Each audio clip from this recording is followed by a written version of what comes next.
বিশ্বনবী মক্কা থেকে তায়েফে দাওয়াত দিতে গেলেন। কোথায়? হজমরা যারা করেছেন 70 থেকে 75-80 কিলো দূরে পাহাড়ি পথ বেয়ে বেয়ে উঠতে হয়, 6-7 হাজার ফিট উপরে পাহাড়ের উপরে তায়েফের শহর, তায়েফ সিটি। ঠান্ডা, ওইখানে গেলে মনেই হবে না এটা সৌদি আরব। ওইখানে জ্যাকেট লাগে। কি লাগে? জ্যাকেট। বিশ্বনবী কষ্ট করে 80 কিলোমিটার পথ পাড়ি দিয়ে তায়েফের ছেলেদেরকে দাওয়াত দিতে গেলেন।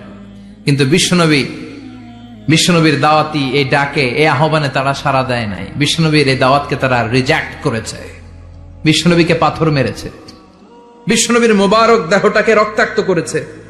আমার নবীর এই সুন্দর দেহটা বেয়ে বেয়ে ঝরঝর করে রক্ত ঝরেছে। তায়েফের মাটি সাক্ষী, তায়েফের পাথর সাক্ষী। 3টা জায়গায় বিশ্বনবী বেহুশ হয়েছে।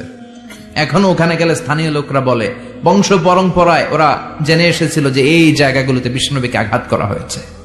এখনো লোকজন দেখায়, এখানে পড়েছিল বিশ্বনবী, ওখানে পড়েছিল, ওখানে পড়েছিল। Likey